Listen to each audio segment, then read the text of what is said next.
Okay, I'm going to show how to use Cramer's rule to solve a system of two linear equations in two unknowns. And so I've got a couple of equations here, and they are not in standard or general form. And so that's one of the things you want to keep in mind before you begin with Cramer's rule, is to make sure that your equations are in general form, which looks like this: ax plus by equals c. Alright, we need our x term, then our y term equals the constant. And these are not in that form already. So they need to be rearranged before we get started using Cramer's rule.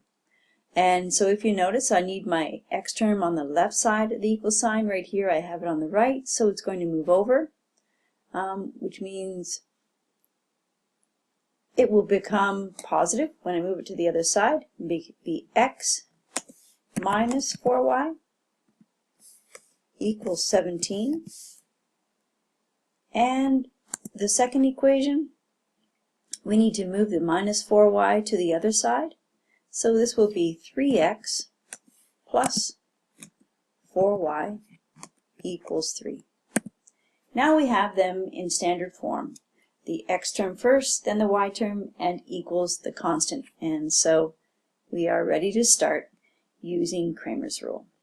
So let's write down what Cramer's rule looks like. Better get something to write with here. Okay. Cramer's rule states that if I'm searching for the x coordinate of the point of intersection, then I can fill out this and evaluate these two determinants. This one is C1, C2, and this one is B1, B2. And the denominator is A1, A2, and B1, B2.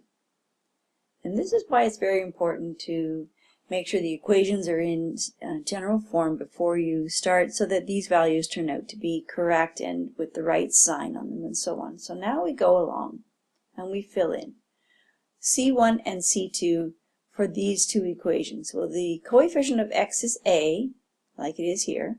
The coefficient of y is the b, and the constant is a c. So our C1 and C2 will be 17 and 3. And B1 and B2 will be minus 4 and positive 4. And the denominator turns out to be A1, A2, so that is a 1. If there's nothing written, it's a 1. 1 and 3. And the b's are minus 4 and positive 4. Make sure you get those negatives if they are. Okay, so now evaluate each of these 2 by 2 determinants by finding the principal diagonal. That is 17 times 4. All right, 68. And subtracting the secondary diagonal, minus 12.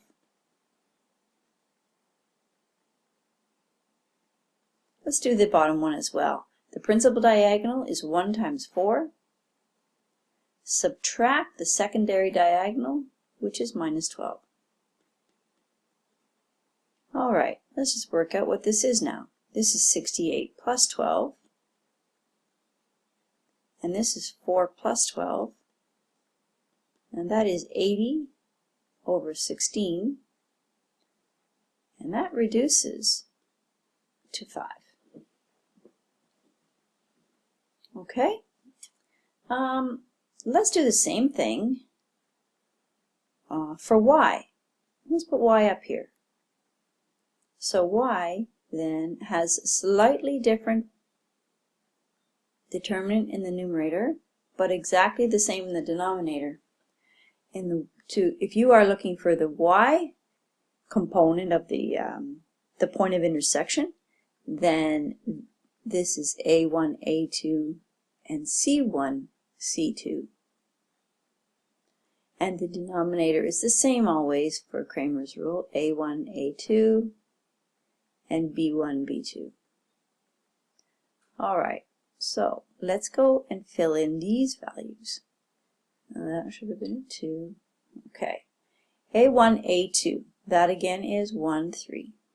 C1, C2, 17, 3. All over 1, 3, and minus 4, 4. Okay. Again with the principal diagonal, 1 times 3 minus 3 times 17, 51.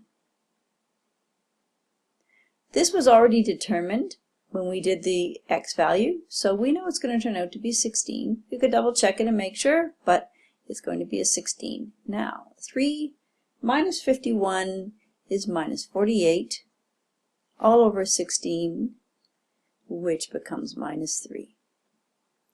So we have found that the solution to the system of linear equations that we were given here is 5 minus 3. What does that mean? If I plug 5 and minus 3 into each of these equations for x and y, they will work. And they are the only point that will work for both. Okay? And that's all. Thank you.